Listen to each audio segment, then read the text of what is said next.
Opa, fala investidor, tudo bem? Pessoal, estamos aqui mais um vídeo do nosso podcast. Vamos falar hoje de gestão eficiente, diagnóstico eficiente do perfil, para ser mais específico. Bom, para quem não me conhece, eu sou o Marcelo Abud, eu sou gestor de investimentos. Esse aqui é o nosso canal que é destinado aos nossos investidores e a gente disponibiliza aqui os conteúdos também para quem mais agregar valor no YouTube. Como sempre, eu estou aqui com o meu co-host Tiagão. Fala aí, Tiagão, beleza? Fala aí, Marcelão. Beleza? E com você? Bom também, cara. Bom, gestão eficiente, né, Tiagão? Esse conceito que estamos aqui criando, né, e falando bastante dele, que é um conceito que a gente criou para o quê?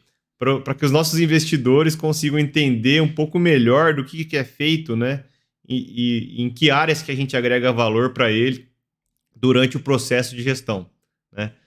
Para quem é novo no canal, só para não esquecer, já vai, se puder, né, se gostar do vídeo, deixa o like, se inscreve no canal, ativa as notificações aí, compartilha também com quem achar que é interessante, porque isso aqui faz nosso vídeo mais longe, né, e ajuda a gente a continuar fazendo esse conteúdo aqui para vocês, tá bom?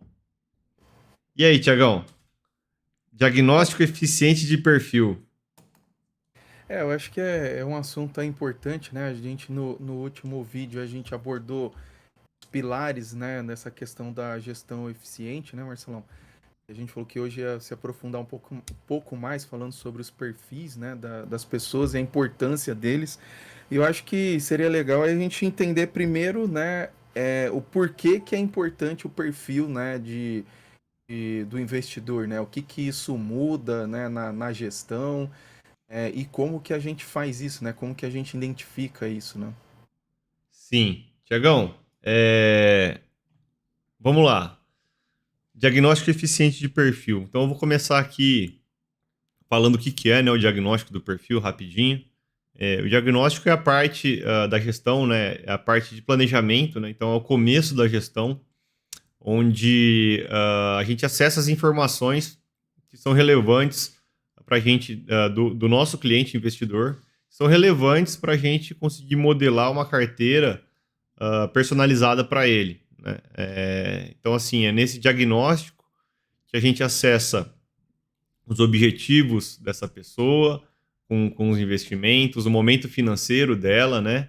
E, enfim, a gente vai permeando dentro desses pilares, né?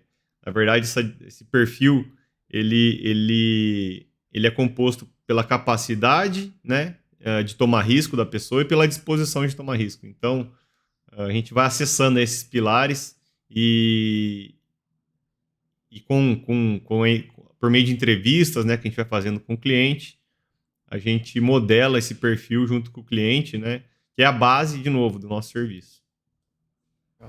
Então quer dizer que, né, o perfil vai além do que daquele formulário que a gente preenche lá na hora que a gente abre a conta.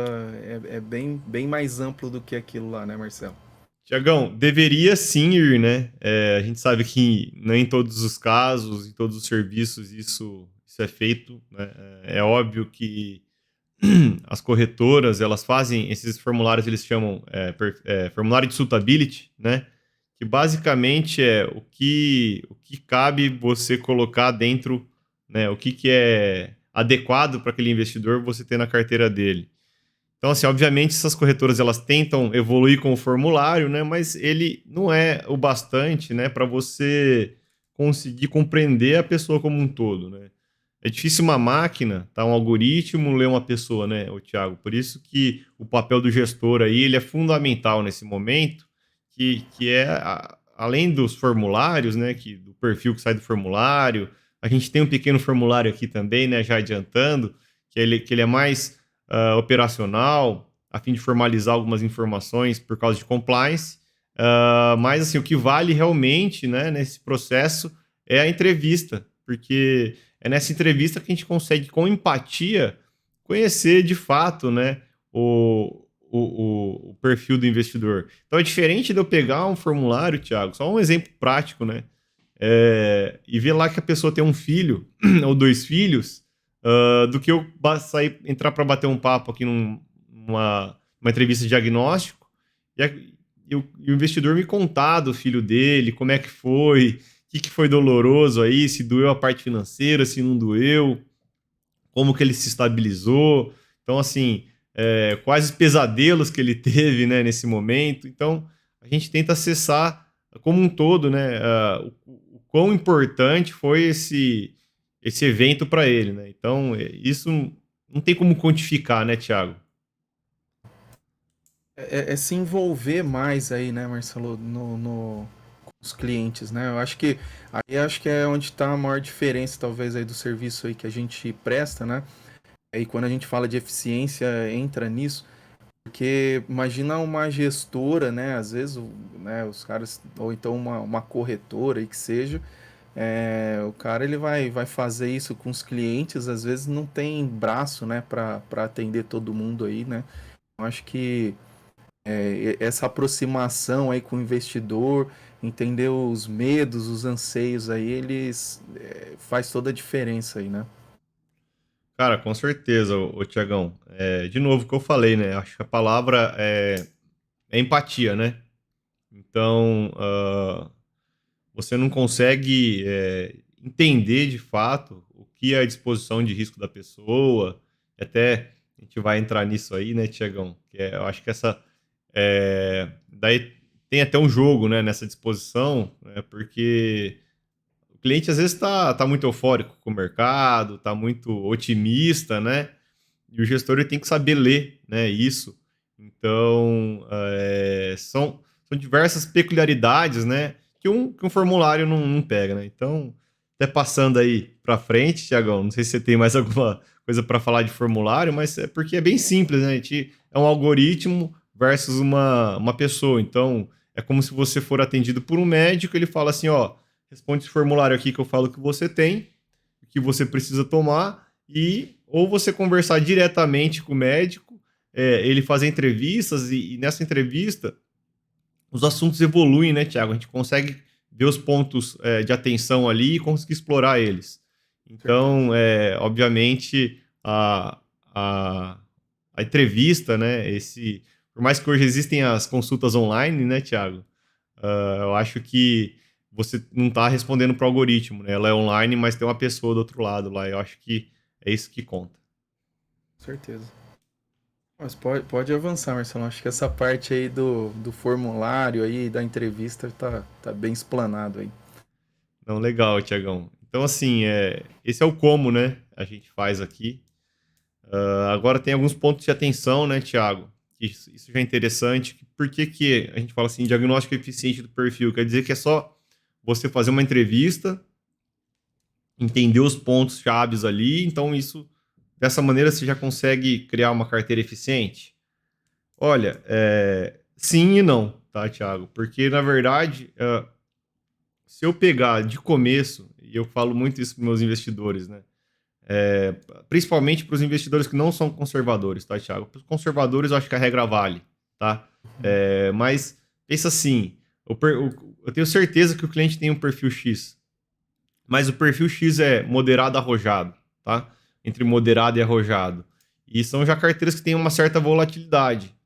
Então, talvez para uma pessoa que nunca investiu, o mais eficiente, né, não é eu começar com o perfil de risco já moderado ou arrojado, é eu começar sempre passos abaixo no perfil de risco dessa pessoa, né, para que ela consiga entender de fato o que é a volatilidade da carteira sobre nossa gestão, né? Às vezes uma pessoa que nunca investiu em ações e está ali cheio de vontade, a pessoa entende, né, a necessidade, o papel das empresas, o papel dos dividendos, do crescimento dos dividendos, a pessoa entende tudo, mas ela nunca sentiu ali o chacoalhar, né, do patrimônio dela conforme ela vai poupando, né, e fazendo o acúmulo de capital. Então, a gente sempre toma uma cautela aí e começa passos abaixo. Então, eu falo assim que é o perfil eficiente versus o perfil ótimo, né? Nem sempre o ótimo é o mais eficiente, tá? Porque às vezes o ótimo, a pessoa, ela por algum motivo, né? Ela de fato, ela não é uma moderada como ela achava que ela não quer ganhar tanto dinheiro, talvez ela tenha mais propensão a se proteger, e a gente precisa descobrir isso durante o caminho sem tomar danos, né, Thiago? Então por isso que a gente começa um step abaixo aí. Eu acho que isso é uma forma até de ser um pouco mais cauteloso, né? Cai um pouco naquilo que você falou, né, Marcelo? De às vezes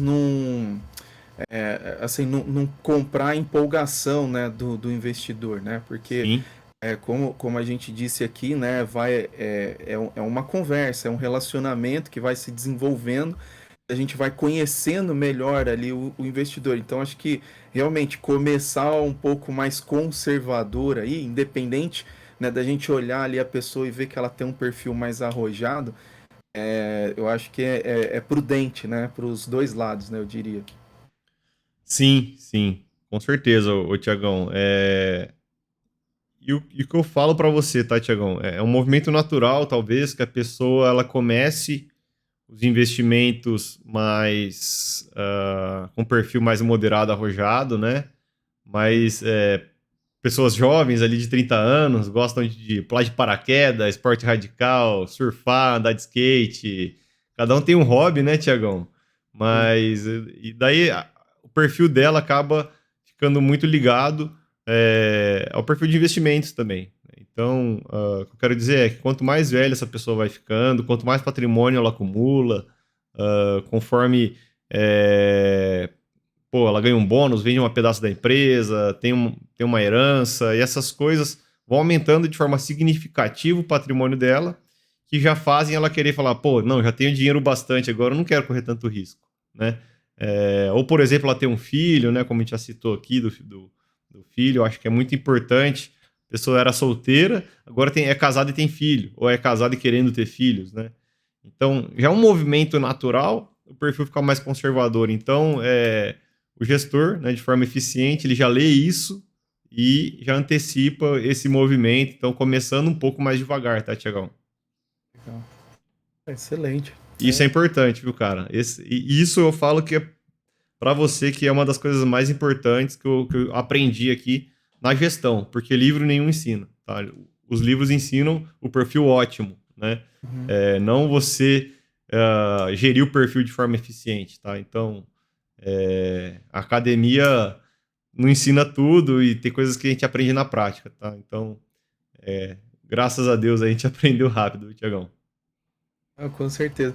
Não, e isso faz tanto sentido, Marcelo, porque às vezes a gente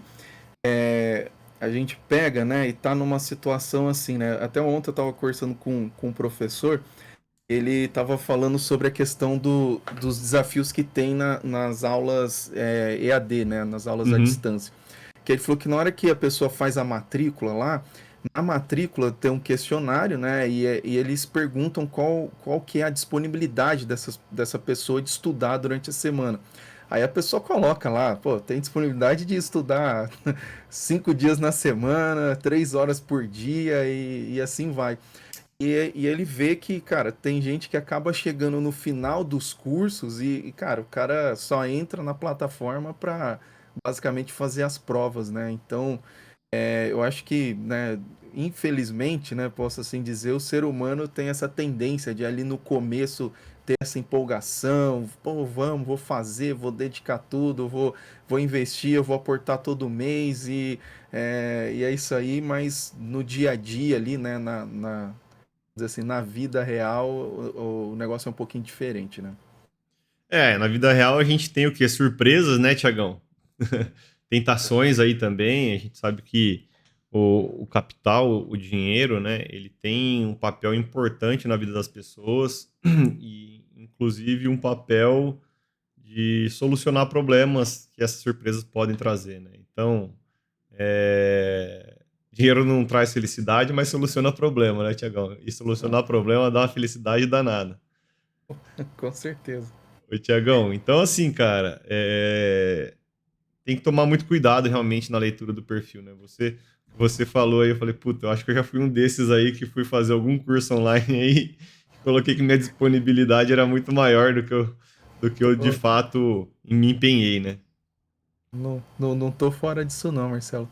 Mas uma outra coisa aqui, Marcelo, até acho que pra gente caminhar aqui pro final, Uhum, até mais cedo a gente estava conversando, né, sobre esse tema, e aí também você trouxe algo aí que eu achei importante, acho que a gente abordar aqui, do porquê começar um pouquinho mais conservador, né, tudo mais, Uhum. é com relação aos medos, né, das pessoas, né, ao medo, né, que as pessoas têm de perder, tudo mais. Acho que seria legal abordar isso daí, né, você compartilhar o que você compartilhou comigo aí mais cedo aí. É legal. A gente tava conversando, né? Eu falei, pô, Tiagão, eu lembrei que eu acho que o maior medo, né, que tem, segundo Napoleão Hill, né?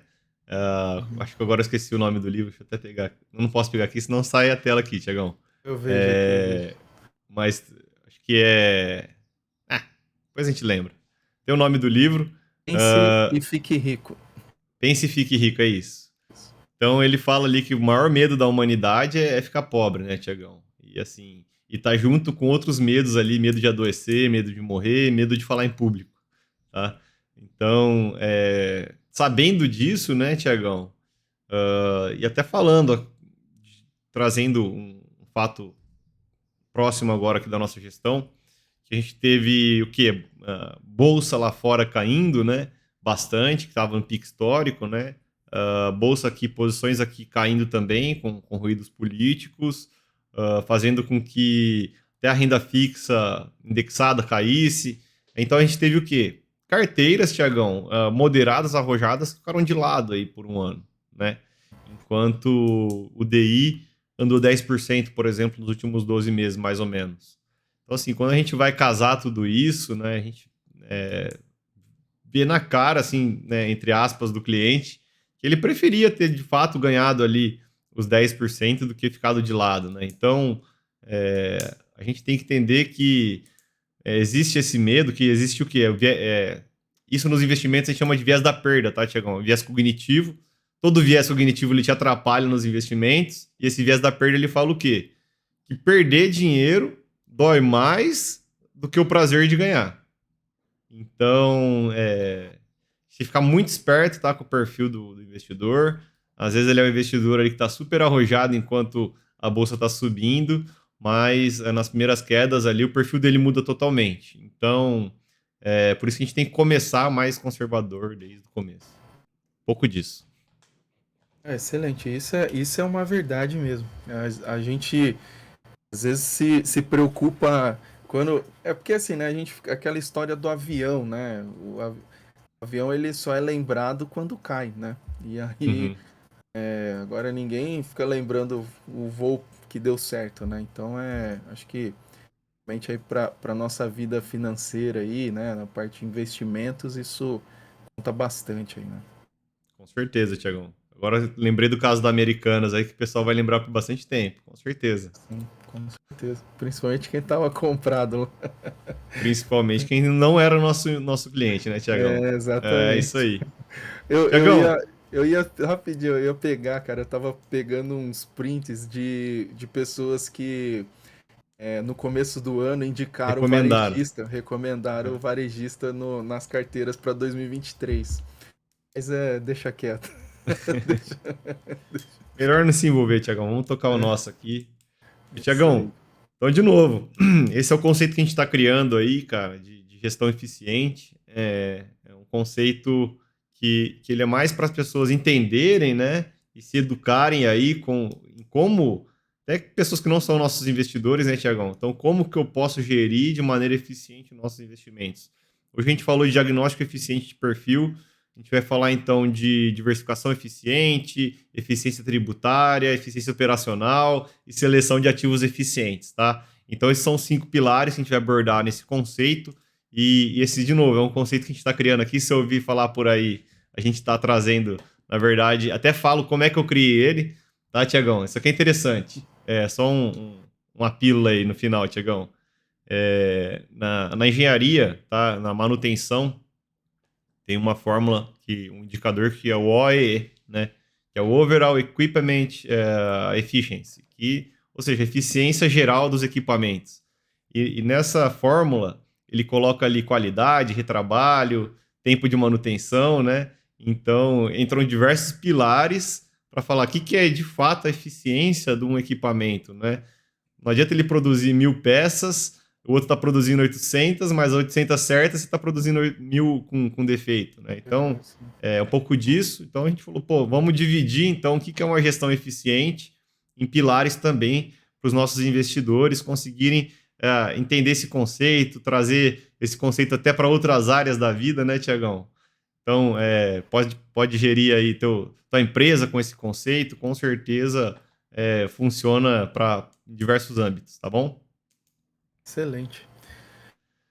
Mas eu acho Bacana. que é isso aí, Marcelão. É isso Falamos aí. Deixa eu falar pro bastante pessoal aí. seguir aqui de novo, ó, Tiagão, ó, para quem chegou até o final. Opa, não é isso aqui não. Para quem chegou até o final, ó, segue aí de novo, deixa o like, se inscreve, compartilha. Isso aqui ajuda a gente entender, né, qual conteúdo é mais relevante para vocês. Deixa sua dúvida. E é isso.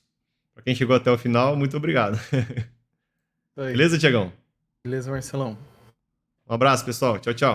Até a Tchau, próxima. tchau.